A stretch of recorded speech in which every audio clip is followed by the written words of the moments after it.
Friends ఎలా ఉన్నారు? బాగున్నారా? ఈరోజు అయితే చాలా టేస్టీగా ఈజీగా అయితే టిఫిన్ చేస్తున్నాను నేను రైస్తో అయితే. చూడండి, వీటికి కావాల్సిన పదార్థాలు అయితే చూపిస్తాను, చూసేసేయండి. పచ్చిమిర్చి, కొద్ది క్యారెట్ వేసుకుంటే బాగుంటుందని నా దగ్గర క్యారెట్ ఉంది కాబట్టి క్యారెట్ తీసుకున్నాను. టమోటాలు, ఉల్లిగడ్డలు, ఇంకా కొత్తిమీర, కరివేపాకు, మెయిన్ మిరియాలే అండి దీనికి కావాల్సింది, మిరియాలు, ఇంకా కొద్దిగా పసుపు, ఉప్పు, ఆయిల్.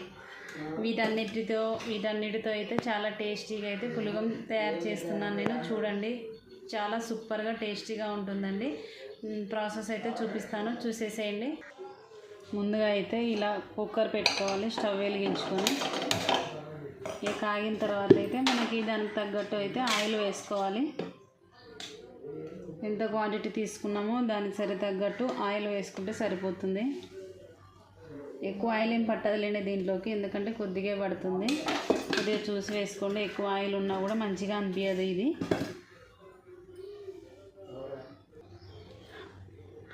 ఆయిల్ హీట్ అయిన తర్వాత అయితే మిరియాలు అయితే వేసుకోవాలి. మనం తీసుకునే క్వాంటిటీ తగ్గట్టు కొన్ని మిరియాలు అయితే తీసుకుంటే సరిపోతుంది. మిరియాలు బాగా ఇలా వేగినప్పుడైతే దీంట్లోకి కొద్దిగా కరివేపాకు కూడా వేసుకోవాలి. పచ్చిది ఉంటే వేసుకోండి, నా దగ్గర పచ్చిది లేదు అన్నట్టు నేను ఒట్టిది వేస్తున్నాను కరివేపాకు. ఇంకా చాలా మంచి ఫ్లేవర్తో వస్తుంది కొద్దిగా పచ్చి కరివేపాకు వేసుకుంటే. ఇవన్నీ బాగా వేగాలి ఆయిల్లో.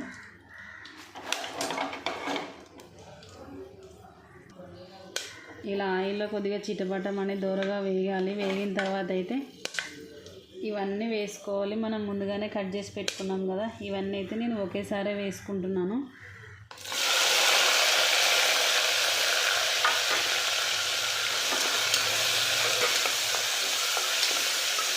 బాగా కలుపుకోవాలి, ఎందుకంటే హీట్ మీద వేసినాం కాబట్టి కొద్దిగా బాగా పొగలు వస్తాయి. వేసుకొని బాగా కలుపుకోండి. కలుపుకున్న తర్వాత అయితే ఒక 10 నిమిషాలు అలాగా మూత పెట్టుకోండి. ఒక 10 నిమిషాలు అయిన తర్వాత అయితే మూత తెరిచి చూడండి, ఇవి బాగా మగ్గుతుంటాయి. ఈ టైంలోనే కొద్దిగా సాల్ట్ వేసుకోండి, మనకి టేస్ట్కి తగ్గట్టు చూసుకొని వేసుకోండి. సాల్ట్ వేసుకోవడం వల్ల ఇవి అనేది ఆనియన్స్ కానీ టమోటాలు తొందరగా మగ్గిపోతాయి అన్నమాట. బాగా కలుపుకొని తర్వాత దీంట్లోకి కొద్దిగా పసుపు అయితే వేసుకోండి. చూడడానికి మనకు కలర్ అయితే చాలా బాగుంటుంది పసుపు వేసుకోవడం వల్ల. వైట్గా ఉంటే ఇంకా పిల్లలు కొద్దిగా ఇష్టంగా తినరు కదండి, అందుకే కొద్దిగా కలర్ఫుల్గా ఉండడానికి అయితే నేను పసుపు వేస్తున్నాను.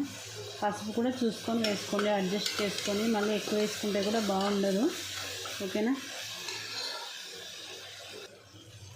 చూడండి, ఆయిల్ అయితే బాగా ఇలా ఇవి బాగా మగ్గిన తర్వాత అయితే ఆయిల్ ఇలా పైకి తేలుతుంది. ఈ టైంలో మనం ముందుగానే నానబెట్టుకున్నాం కదా శనగపప్పునైతే కొంచెం కడాయిలో వేయించుకొని దూరగా బియ్యంలో వేసుకొని నానబెట్టుకున్నాము. బియ్యం అయితే 1 కప్పు తీసుకుంటే, ఇవి పెసరపప్పు అనేది నేను మామూలుగా 1/2 కప్ తీసుకుంటే బాగా వస్తుందండి. కానీ ఇంకా మనము పెసరపప్పు అంటే కొంచెం కాస్ట్ కదండి, మనలాంటి మిడిల్ క్లాస్ వాళ్ళు తినలేరు కాబట్టి నేను కొద్దిగా తక్కువ చేసుకొని 1 టీ గ్లాస్ నిండా అయితే పెసరపప్పు వేసాను. బాగా దూరగా వేయించుకొని ఇంకా నీళ్ళలో వేసుకొని కడిగి నానబెట్టుకోవాలి బియ్యము. ఇవి నానిన తర్వాత ఇది గ్రేవీ అంతా ఇంకా సూపర్గా ఇలా అయింది కదా. ఈ టైంలో అయితే మనం ముందుగానే నానబెట్టుకున్న బియ్యము ఇవన్నీ అయితే దాంట్లోకి వేసుకొని మిక్స్ చేసుకుంటే సరిపోతుంది.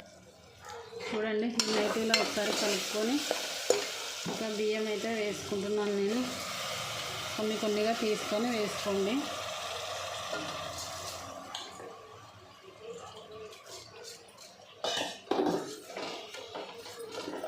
బాగా కలుపుకోండి ఇలా.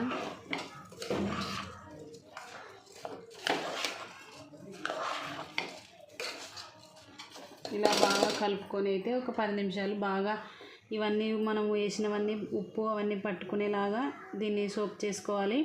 ఈ టైంలోనే ఉప్పు చూసుకొని వేసుకోవాలి. మళ్ళీ ఇలాగంతా బాగా కలిసిన తర్వాత అయితే మనం ఇంకా వాటర్ అయితే వేసుకోవాలి. నేనైతే 1 కప్పుకి అయితే 3 కప్పుల వాటర్ అయితే తీసుకుంటున్నాను.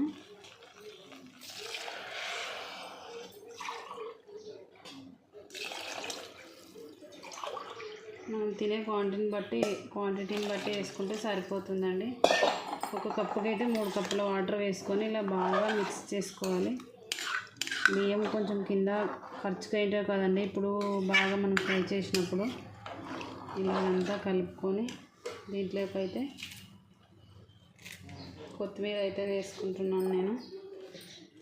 కొంచెం ఉప్పు అయితే చూసుకొని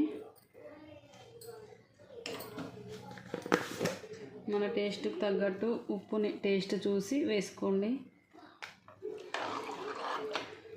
ఇలా వేసుకొని అంతటిని అయితే బాగా కలుపుకొని మళ్ళీ ఒకసారి టేస్ట్ చూసి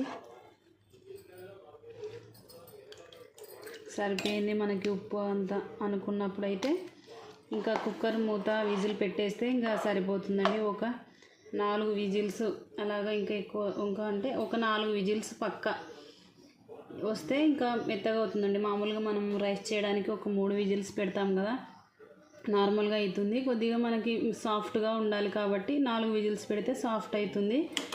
ఇంకా ఓకే అండి. ఫైనల్గా అయితే నేను ఇంకా మూత పెట్టేస్తాను. ఫైనల్గా అయితే కుక్కర్ అయితే మూత పెట్టేస్తున్నాను నేను.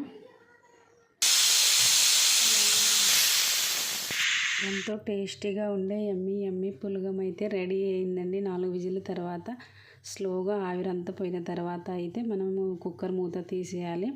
యమ్మీగా పల్లీ chutney with Pulagam super combination, చాలా సూపర్గా ఉంటుంది. నా వీడియో నచ్చినట్టయితే లైక్ చేయండి, కామెంట్ చేయండి, సబ్స్క్రైబ్ చేసుకోండి ప్లీజ్.